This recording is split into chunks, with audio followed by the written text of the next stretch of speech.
Ladies and gentlemen, welcome back. Welcome back. Today we're talking about why apologies don't heal trust. Why apologies don't heal trust. That's what we're talking about. Yeah, imagine a husband, right? Just imagine a husband who apologizes every time. I'm sorry. I didn't mean it. I'll do better, right? His wife wants to believe him, yes. But in fact, she really does. She really does. But 6 months later, she still doesn't trust him. Why? So if apologies fix relationships, why are so many marriages still broken after hundreds, literally hundreds of apologies? That's what we want to discuss today. As you know, most of the advices you're gonna get out there will say you should just take apology. Just I'm sorry should be able to fix it. But there's a key word, should. That oftentimes means fantasies, right?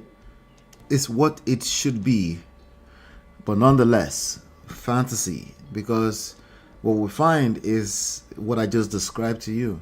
Years later, after hundreds of apologies, relationship is even probably broken even further. It's actually more destructive than people realize. And that's what I wanted to cover today. I want us to really take our time to cover that today. Okay?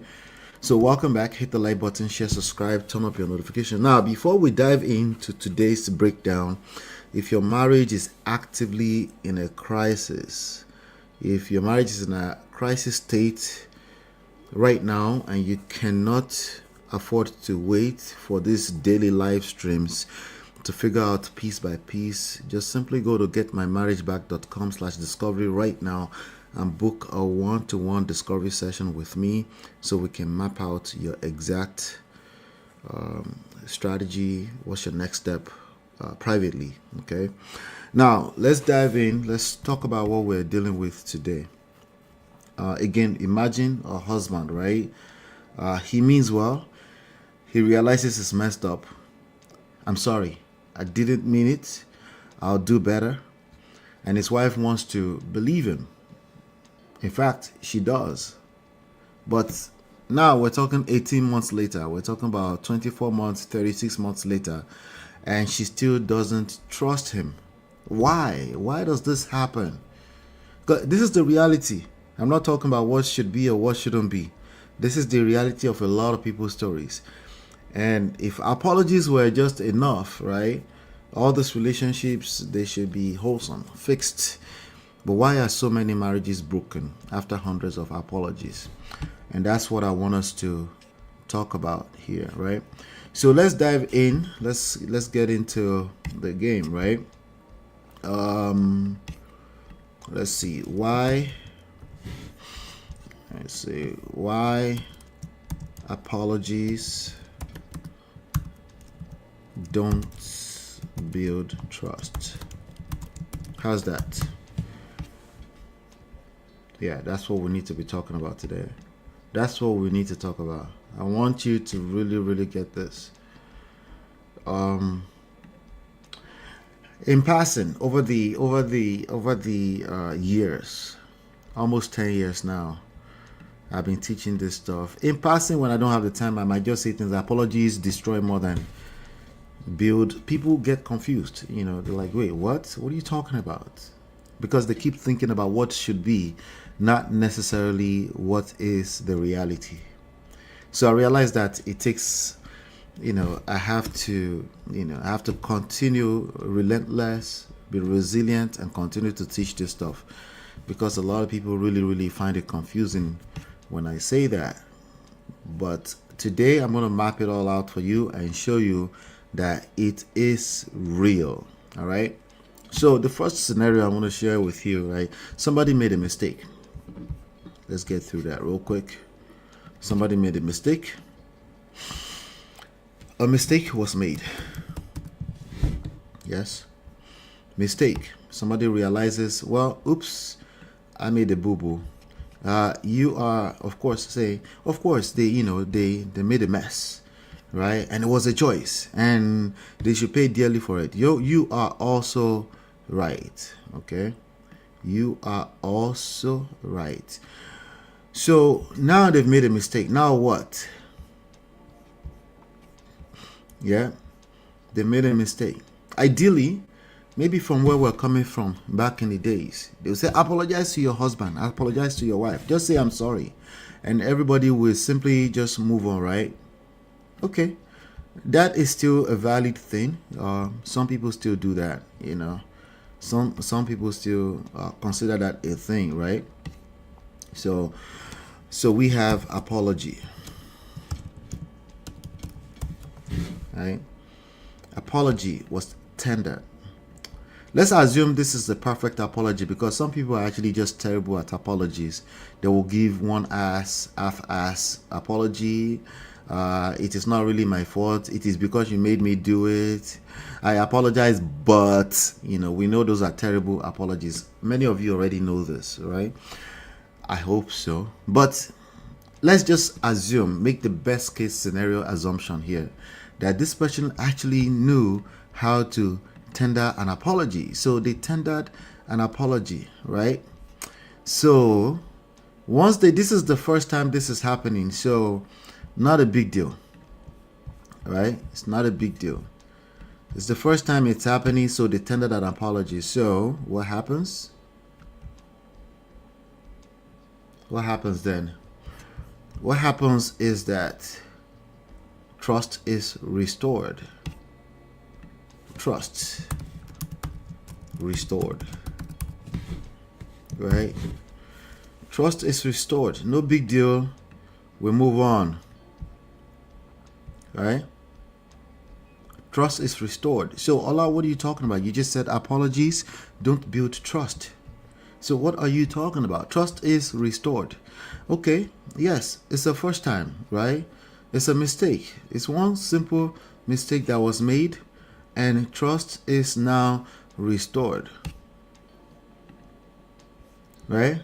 Now, if this were true, why do so many couples stay stuck? Right?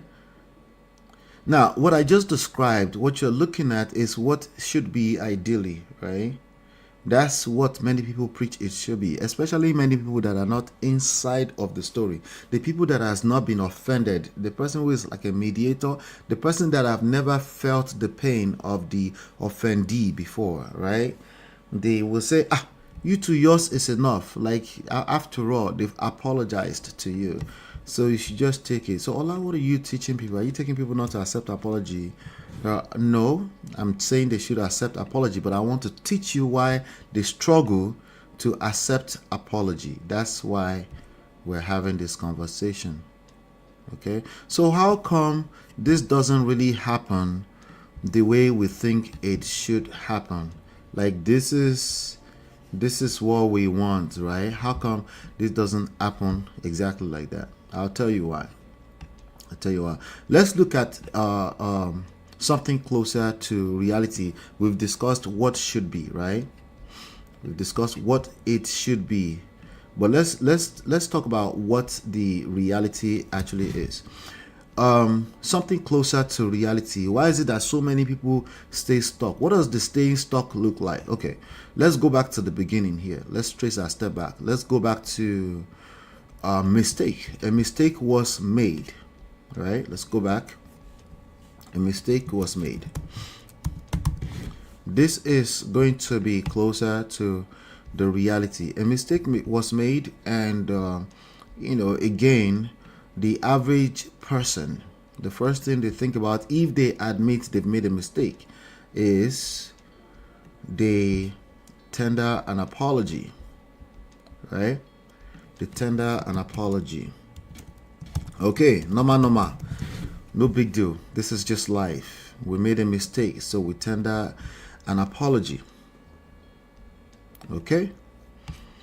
So after tendering an apology, right? So the previous ideal flow that we just saw here leads to trust restored, right? But honestly, what really happens in real life is what we call relief. Okay, this is typically what happens. It's relief. Relief. What do we know about relief? They are generally speaking, they are temporary in nature. Okay, it can become permanent. It just depends. It can become permanent. But if you experience relief, right? In other words, you kind of like, okay, you express that relief. The person that offended you, they also feel a sense of relief. Both of you feel a sense of relief, right? So what happens? People generally get comfortable. They get complacent, right? In fact, they forgot. They go back to their center, right? So that same process tends to, repeat itself. Okay, that's what happens. This is what happens in real life. They repeat it, right? Why did they repeat it? Because you kind of sort of incentivized it. The offendee incentivized the relief, because if it's just as easy as apology, that means I have a simple, like an easy pass to to repeat it, not intentionally, right? This A lot of this stuff are subconscious, which is why we're teaching this stuff, so you can see ahead of it, outside of morals. You should not do it, so you were wrong for doing it. Accountability, yeah, everybody already knows that, right? So why do they keep doing the same thing over and over? And that's why we're talking about this. All right. So after repeat, what happens? What typically happens, right? Now the person who was offended is now disappointed. Remember, on previous episodes, on the previous episode, we've spoken at length about good intentions, defensiveness. On this last episode, we talk about we talked about we mapped out how defensiveness still leads into a place of breached trust, right? Particularly with romantic partners.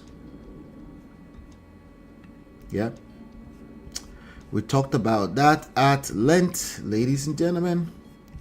We did. Hold on one second.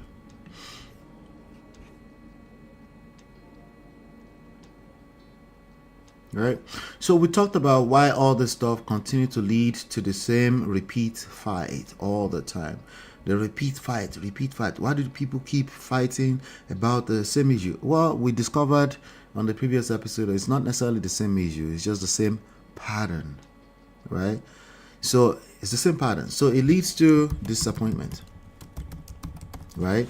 Well, we spoke about why disappointment is also, it's also comes from a place of expectations, right?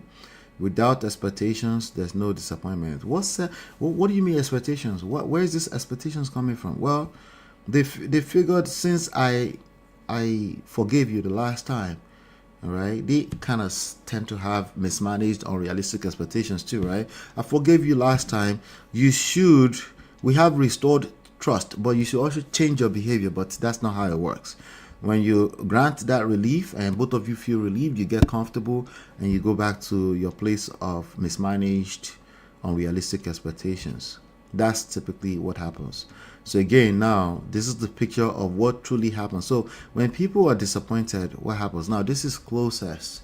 We're getting closer and closer to the reality, right? So now this leads to resentment, guys. Resentment, right? So it leads to resentment. Now we're closer to the reality, ladies and gentlemen. Closer to reality. All right. So we go from mistake was made, apology was tendered, norma.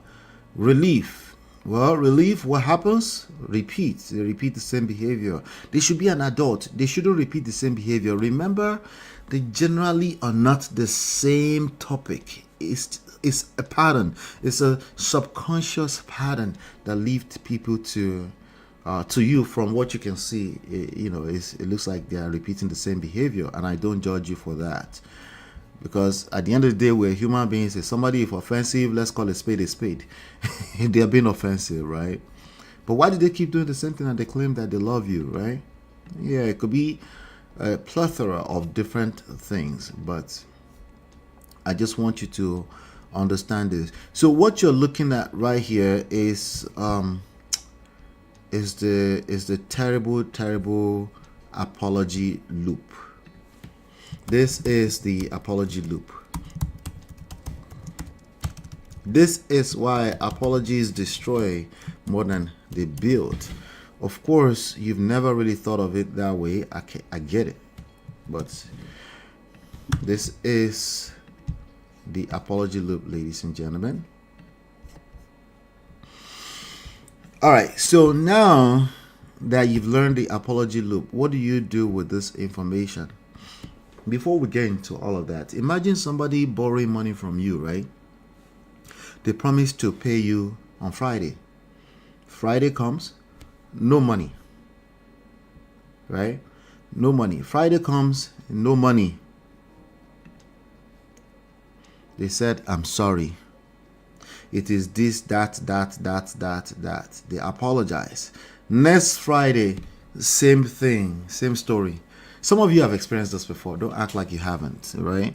Same story. They apologize, right? Same thing. Another apology. Eventually, the apology is of no value to you. The first one, you're like, okay, life happens.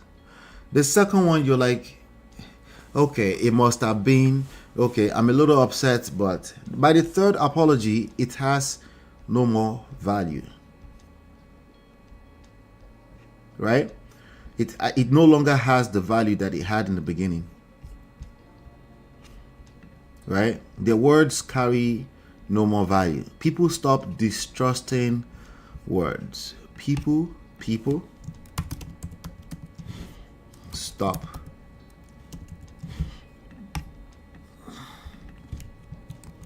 distrusting words.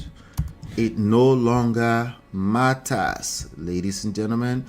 The same words, I'm sorry, 3 events ago, no longer carry the same value, unfortunately. It no longer has the same value. Let me take this here so we can reuse this later on.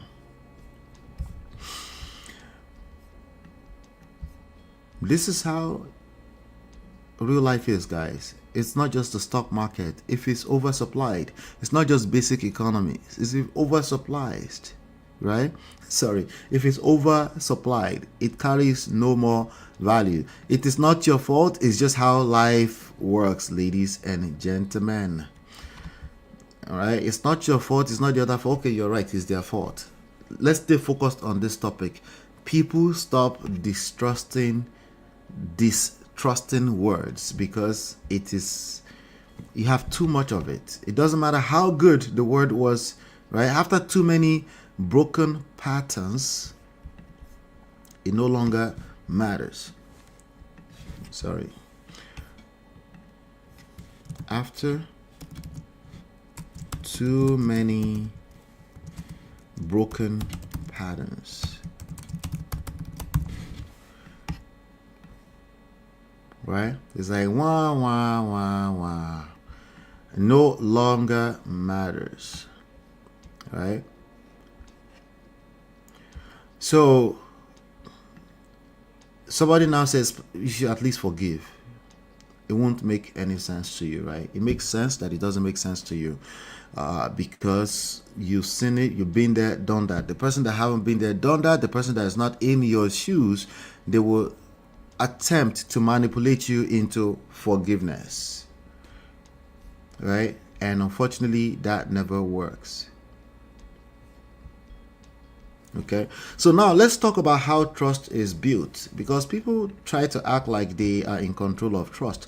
You trust, oh, you should just trust. A love is trust. I trust you. Yeah, it's nice and cute. There's a place you get to in a healthy relationship where you should just choose to trust. That's another context entirely. However, when trust is broken, you have to understand what I'm about to share with you with regards to how to rebuild it. Now, it will be unique from story to story to story to everybody's situation is different, right? It's everybody's situation is unique, right? But let's talk about how it starts, right? Words. Now we're talking about words, right? You put out your words. Your words. Your word is your. You know how people say your word is your bond, right? Shout out to Riven says from Korea. Good to see you. Welcome.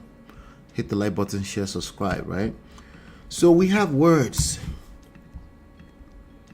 We have words. Yeah. So what does words lead to though? Right? So you offer your word. It's supposed to be your bond, right? Right? So your word should. Now let's talk about should, right? It should help your intentions. Let's go to intentions here. Your word should help your intentions. Intentions. It should, right? Ideally. Right? But what's next after intentions? You have good. Remember we talked about good intentions here. We're going to have to revisit that later on, okay? Because it looks like I noticed that if we go watch that video, okay, on the why good intentions don't necessarily lead to good outcome, right? Go make sure you go watch that video. It's a very, very important training. It's worth everything that your marriage is worth to you, right? Anyway, intentions, right, should lead to actions.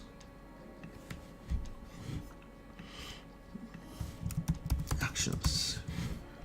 Yes. Are we going somewhere? I think so, right? We're heading somewhere here. Intentions lead to actions, right? Now, it doesn't stop there, right? Intention leads to the next step here is patterns. It leads to patterns because after you've taken a few actions, we can a person with a discerning spirit or a person on the receiving end of hurt, they can see the difference. Some people with discerning spirit, they don't have to be hurt before they can see some things. Some people have to wait until they hit rock bottom, until they're hurt directly by the behavior before they can see the patterns. Nonetheless, this is how it plays out, right? Words leads to intentions, to actions, to patterns, right? And the patterns will decide what level of trust is going to be applied. It's really not just a matter of trust or lack thereof. It's a matter of the level of trust. Are we dealing with no trust or trust at 100 level? This is how trust is built, guy. This is really right here. This is the main thing that builds trust right here. Let me take that out. I want that to be perfect. This guy is responsible for the level of trust, the patterns. People are observing, perceiving, feeling your patterns, and how that's how trust is built. They don't choose to trust you directly or choose to not trust you directly. They feel the patterns, right? That's actually what builds trust, not your decision, not necessarily your words or your actions, right?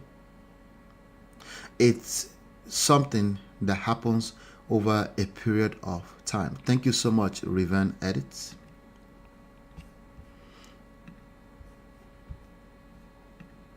I hope that's making sense, guys. So next, I want to talk about why apologies fail. I want to talk about why apologies fail.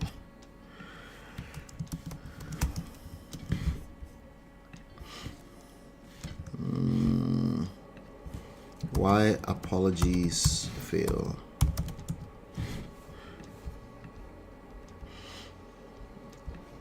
All right, let's talk about why apologies fail, guys. Now, look, what I'm teaching you right now is a universal roadmap, but every marriage has its own unique hidden landmines. Please understand this. If you want me to look directly at your specific relationship blocks, go to getmymarriageback.com/discovery or the link in the description and secure one of the discovery slots available this week on my calendar. Okay? All right. Now let's talk about why apologies fail.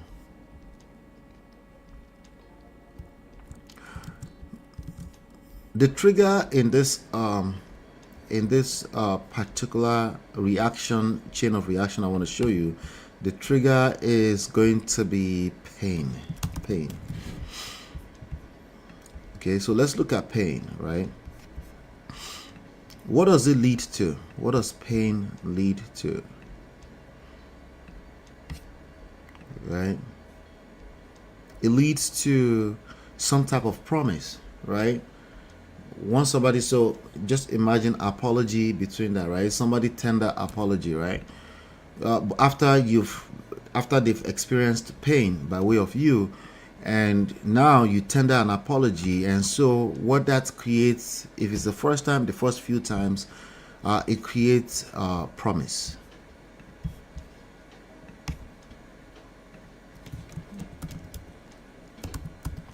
Right? And of course, that's supposed to be a good thing, right? Ideally, right? It's supposed to be a good thing. Pain, when you mix that together with apology, it leads to a promise. A promise was made. No, you weren't thinking of it as promise. It was just a relationship between you and your spouse, you know? But subconsciously, they've stored promise, right? And that promise, believe it or not, leads into hope, right? So they know it's promise, but you're a human being. Yes, they are cognitively aware that you're a human being at the end of the day, but nonetheless, they are hoping that you can actually hold that promise. So that leads to some level of hope, right? And you know, as they should, right? They should kind of like, you want them to trust you. They're hoping, are they trusting you, or they're hoping that you won't break that same promise again? That's a question, right? But unfortunately, in many relationships, subconsciously or knowingly, just life happening, just the fact that you're doing relationship with a human being and not God, right? What that leads to oftentimes is repeat offense, ladies and gentlemen. It leads to repeat offense. All right, so we're talking about this in itself is like a cycle that continues to repeat itself, because most normal people, they don't overreact the first time you break your promise, right? You have to break it a few times typically, right? And of course, when you have repeat offense, what does that lead to? Yes, you get it right. It's a vicious cycle.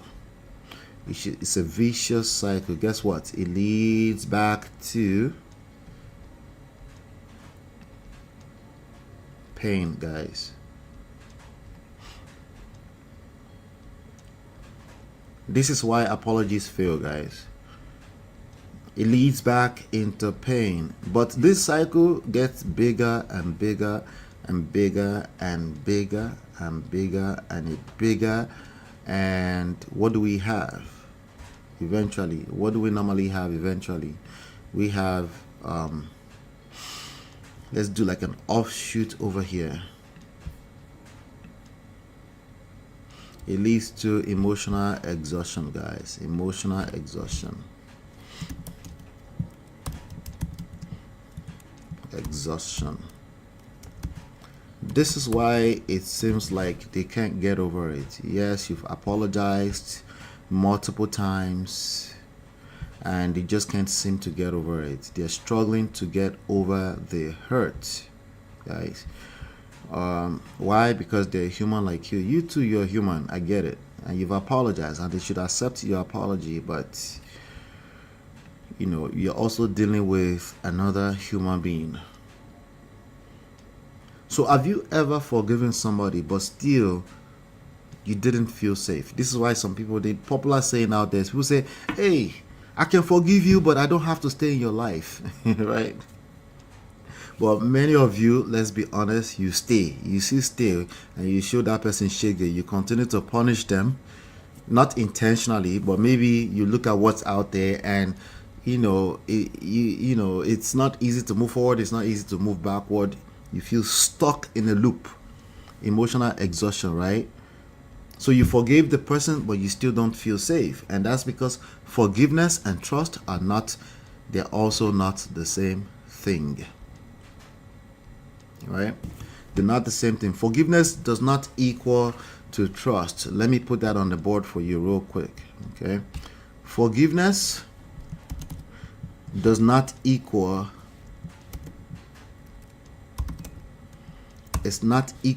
to trust. Forgiveness is not the same thing as trust, guys.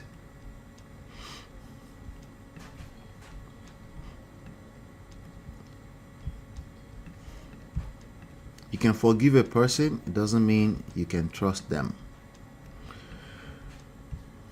And as simple as that sounds, a lot of people struggle, but typically the person that struggle with that is the offender, the repeat offender, right? The entitled as repeat offender. They believe if you claim you've forgiven me, you should just trust me. Really? In what formula is that? In what formula does that exist? Not in this real world. In the real world, if you understand how this works, if you've been a part of this class, you already know that's not real. You already know that is not real, guys. If you have any questions, also feel free to use the chat, the comment section to ask them. If I see questions, I will take a pause and answer them before we end. Okay? Forgiveness is not the same thing as trust, guys. This is not as easy as going to go and paint this picture on your spouse's face. Every story is unique. You need to understand this first. Forgiveness is not the same thing as trust. There's a lot of things that happen that lead people into this very, very bad place.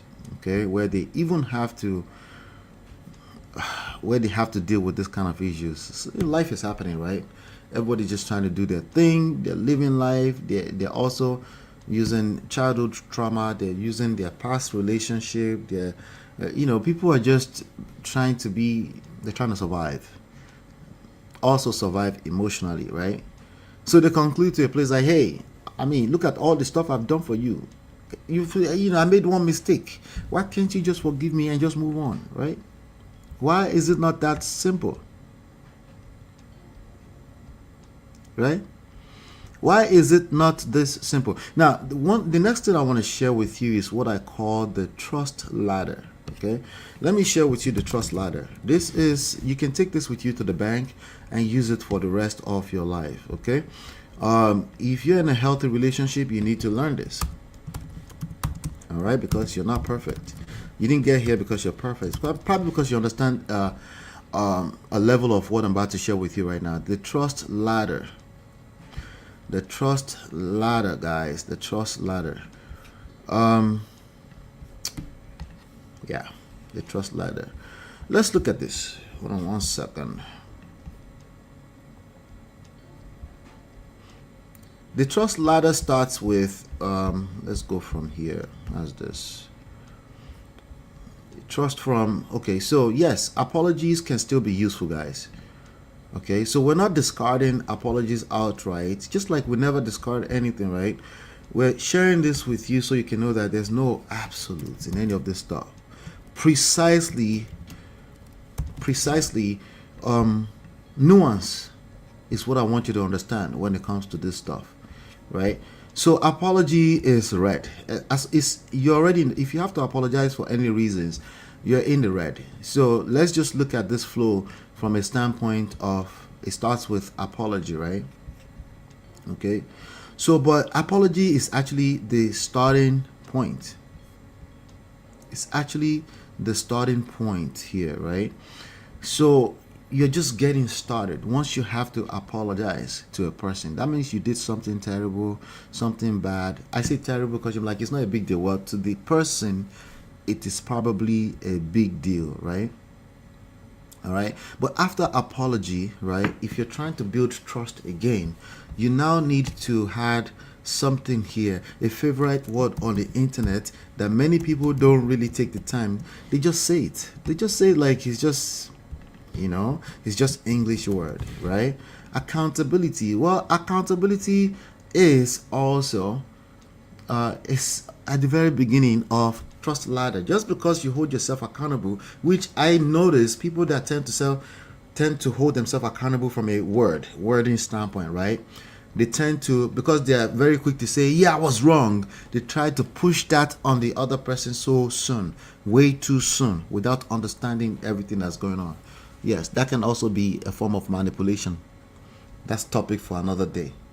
But just because you hold yourself accountable verbally does not mean you're accountable. Okay? It doesn't mean, let me repeat that. It doesn't mean you are accountable. What else is needed after you hold yourself accountable? That's a great question. How about, let's try consistency. Right? Right? And by the way, holding yourself accountable verbally, they need to feel it. Okay, how are they going to feel it? Well, it might make it easier for them to feel it if you're consistent. Right? If you're consistent with what? The new behavior.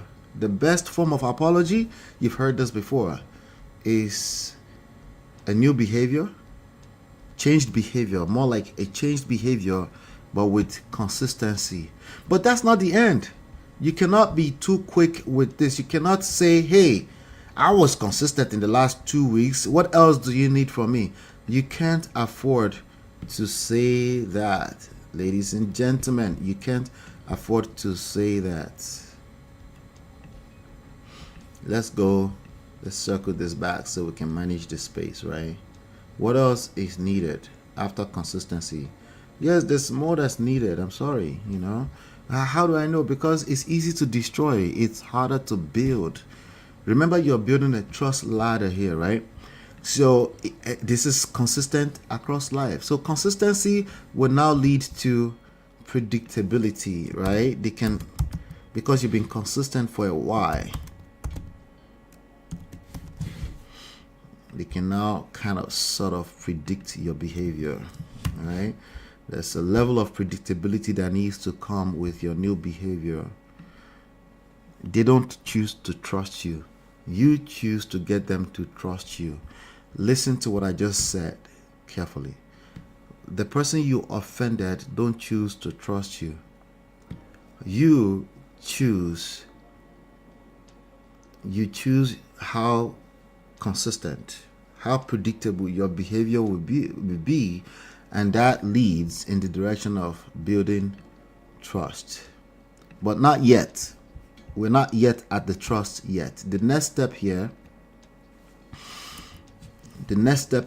is safety. They need to feel safe with you guys.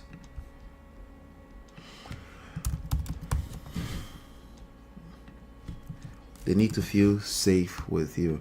If they don't feel safe with you, all this work you've been doing, I know you've been building the blocks, will end up straight in the what? In the water. Right? To end up in the mud. if you stop at any point here, you get tired. So why would you even do all this work? Why would you even engage in all of this? Because this is a relationship you care about, I would hope. All right? This is a relationship that you care about. If you care about the relationship is valuable to you, you do what you have to do. to get them to trust you again. And it is now that you can I say now that you can now say, okay, maybe some level of trust will show up. Okay? And your consistency over time will, they don't get to choose to trust you. You get to choose accountability, consistency, predictability, safety, and then trust. Does this make sense? I hope so. If this is making sense to you, hit the like button, share, subscribe, turn up your notifications. All right. This is how you help us here. Thank you so much. All right. So what you have here is what we call the trust ladder. That's what we call the trust ladder, guys. This is the trust ladder. Okay. Let's go over the trust ladder a little bit more so we can make even better sense out of it, right? Let me ask you this question first of all before we go over that. Which one takes longer, saying sorry or becoming predictable?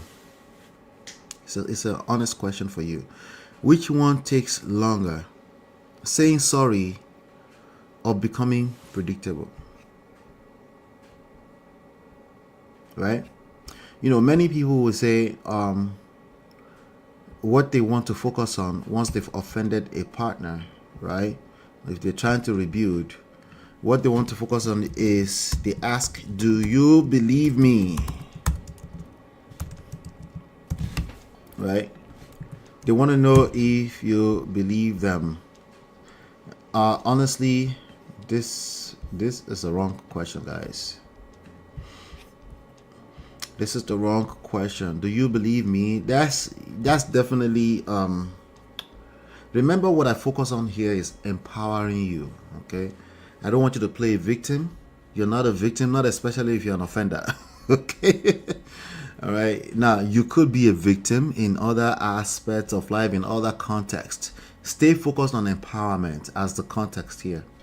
Because some of you get easily offended on this internet space. But I care about you getting the message I'm trying to pass along here. Do you believe me?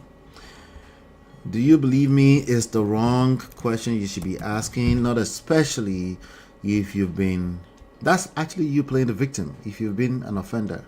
If you've concluded that you offended a person and you feel like apology is the next thing, you're not a victim.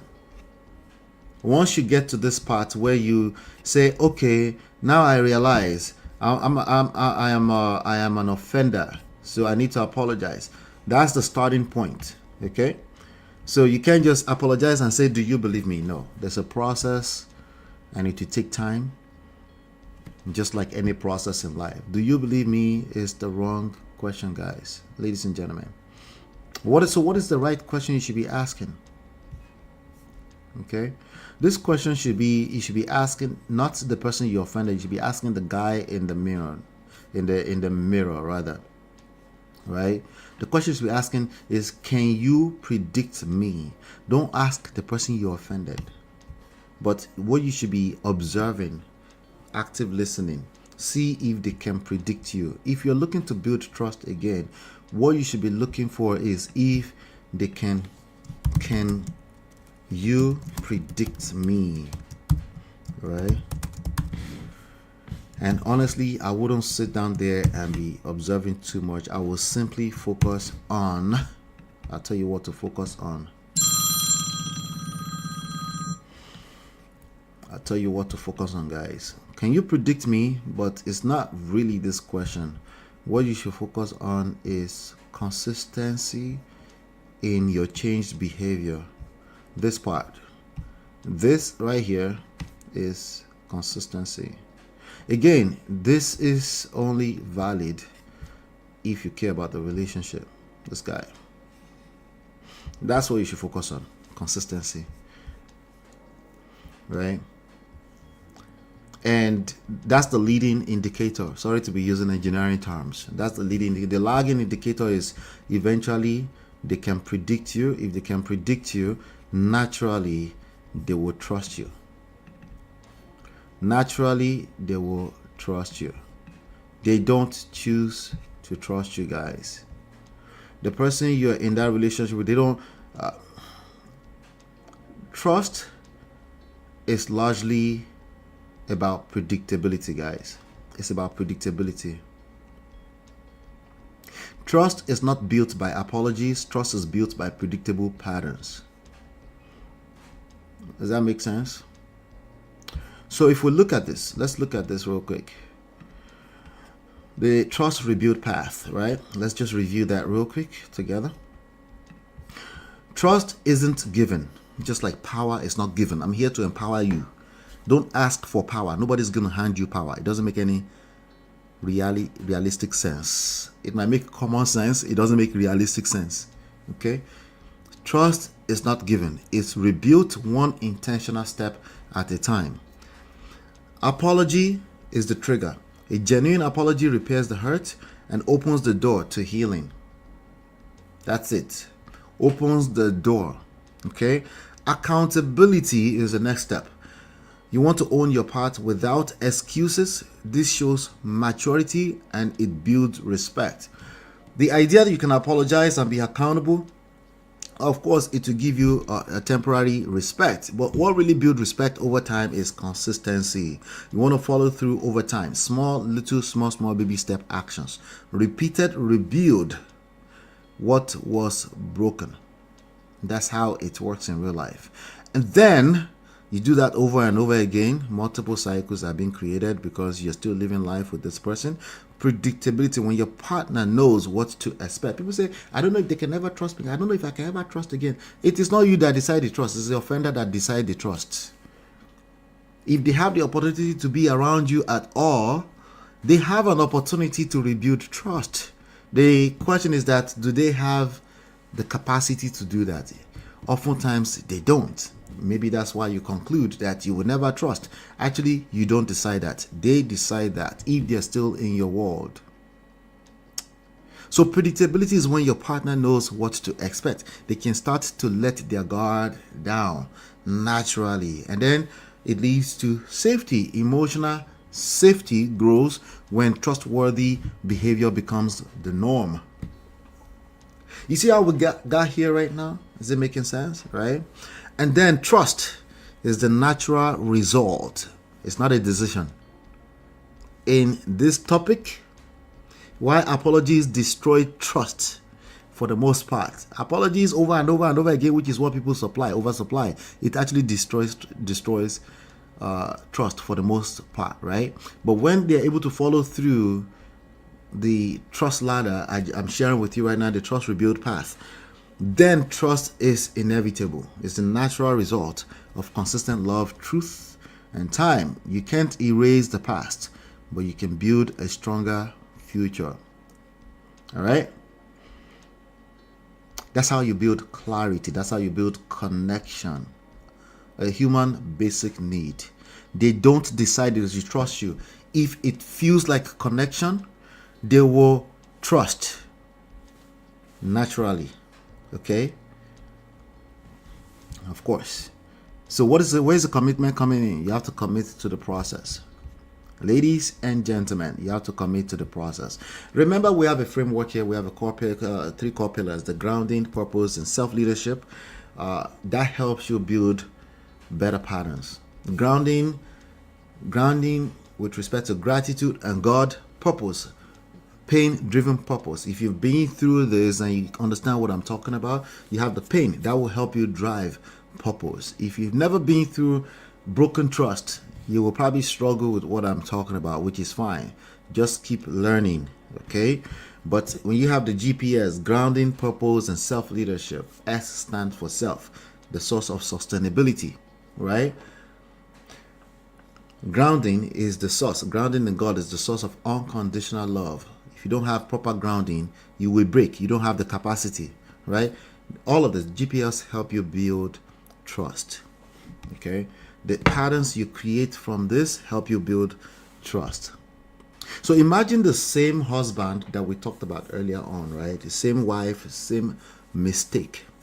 But this time, instead of another broken inevitably broken promise, most times there's a new pattern, day after day, week after week, month after month. That is when trust begins to return. They don't choose to trust, it's your behavior. All right? Is your behavior. That's what we need to be focused on, guys. That's what we need to be focused on. Making sense? Any questions? If you have any questions, I'll hang out for a few more minutes. Okay?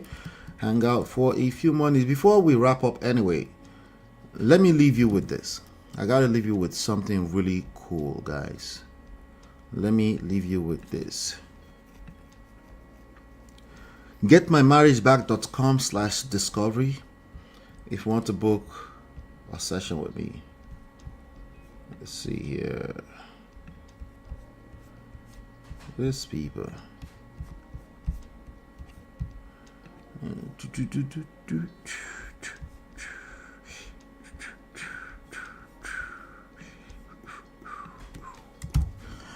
Yeah, I want to share something really cool with you before we leave.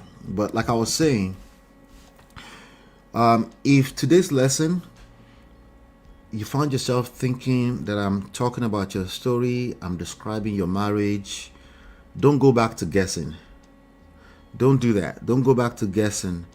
Every marriage is different. Every relationship has its own history, its uniqueness, personalities, and blind spots.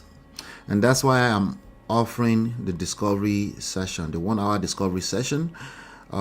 You will spend 1 hour with me. We'll identify exactly what is happening with your relationship with respect to the uniqueness of your story, and then help you gain clarity on what the next best step is.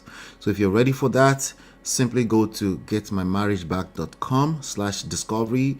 That's getmymarriageback.com/discovery. And the link is also pinned into the comment section and in the description.